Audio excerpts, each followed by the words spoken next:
Most traders treat Bollinger Bands like crystal balls. Upper band means sell, lower band means buy, and then watch price rip straight through them while their accounts bleed.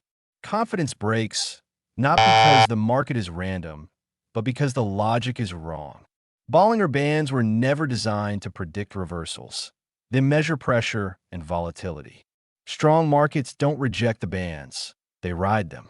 An RSI isn't an entry trigger either. It confirms who controls momentum. When you stop trying to call tops and bottoms and start using Bollinger Bands to identify volatility expansion and RSI to confirm directional strength, the entire game changes. You're no longer guessing. You're aligning with force. The biggest understanding about Bollinger Bands is treating them like support and resistance levels. They are not. Bollinger Bands are designed to measure volatility, not predict reversals. When the bands expand, it means volatility is increasing and the market is becoming aggressive. When the bands contract, it signals compression, pressure building before a significant move. And when price starts riding the upper or lower band, that is not weakness or exhaustion. It's strength and directional control. Strong markets don't reverse at the bands. They live there. A simple touch of the band means nothing on its own, and fading those touches is how traders get trapped. Real breakouts are born from tight compression, not from already expanded bands. Bollinger Bands don't tell you where price will reverse. They tell you when the market is preparing to move. RSI is one of the most abused indicators in trading because most traders misunderstand what it actually measures. RSI does not identify tops and bottoms. It measures momentum strength. Overbought does not mean sell, and oversold does not mean buy. In strong trends, RSI can stay overbought or oversold for a long time while price keeps pushing. Institutions don't use RSI to fade moves. They use it to confirm pressure. When RSI holds above 50, it tells you bullish momentum is in control.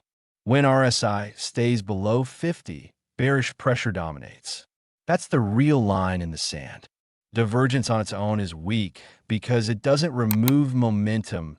It only hints at slowing, and slowing is not the same as reversing.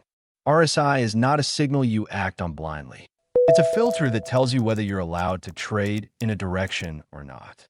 The real edge appears when you stop using Bollinger Bands and RSI Separately. and start letting them answer two different questions at the same time. Bollinger Bands tell you when a market is preparing to move by showing whether volatility is expanding or compressing. Tight bands mean compression, energy building, orders stacking, and a move loading beneath the surface. RSI, on the other hand, tells you who is in control by measuring momentum pressure. When RSI holds above 50, buyers are defending territory. When it holds below 50, sellers are in control.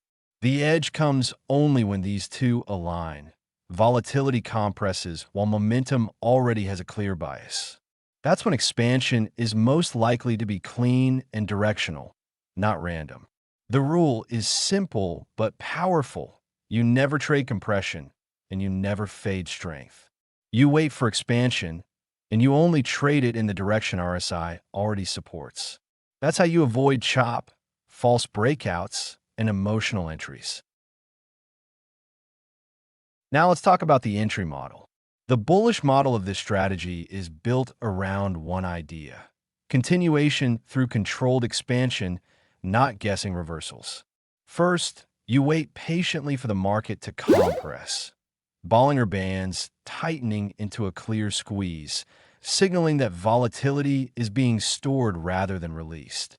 During this phase, price must hold above the midband, proving that buyers are defending value, not panicking. At the same time, RSI must remain above 50 with no bearish divergence, confirming that bullish momentum is already in control before the move even starts. The trigger comes only when a market shows its hand. A strong bullish candle closes decisively above the upper band, and the bands begin to open, signaling real expansion rather than a fake breakout. This is not the point where you chase blindly. It's where you gain permission. You can either enter on a clean breaking close above the upper band or wait for a controlled pullback toward the mid-band after expansion, where smart money often Order reloads. filled. Your stop loss is placed below the compression low or just beneath the mid-band, where the bullish structure is clearly invalidated. From there, you let the expansion do the work, riding the move as long as RSI holds above 50 and the bands continue to widen. Once momentum fades or volatility flattens, you step aside. The key insight is simple but deadly effective. You're not trading overbought or oversold conditions. You're trading trend continuation when volatility and momentum align.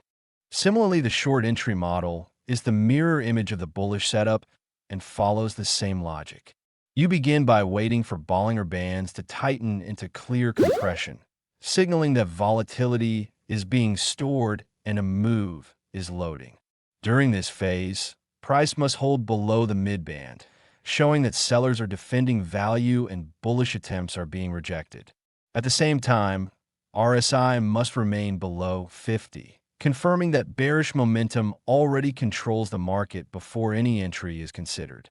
The trigger arrives when a strong bearish candle closes decisively below the lower band, and the bands start expanding downward, proving that real selling pressure has entered. You do not chase this candle emotionally. Instead, you either enter on the breaking close below the lower band or wait for a small pullback toward the mid-band after expansion, where institutional selling often reloads. Your stop loss is placed above the compression high or just above the mid-band, clearly defining risk.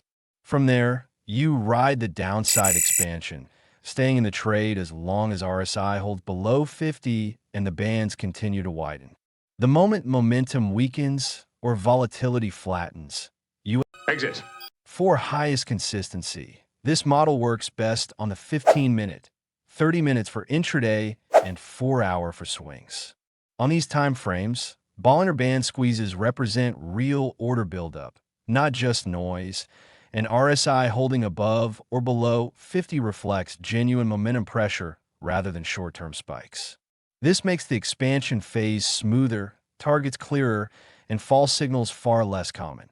Ideal for intraday and short swing traders. For scalpers, the strategy can be used on the 5-minute time frame, but with discipline. Lower time frames compress and expand more frequently, which increases signal frequency, but also increases fake moves. Because of this, 5-minute setups should only be traded during active sessions like London or New York and must be supported by extra confluence, such as session highs and lows, market structure, or displacement candles. The rule is simple. The higher the time frame, the cleaner the signal. The lower the time frame, the more confirmation you need. When you let time filter the market for you, this strategy stops feeling rushed and starts feeling surgical. If this helped you see the market with more clarity instead of guessing, Like, follow, subscribe.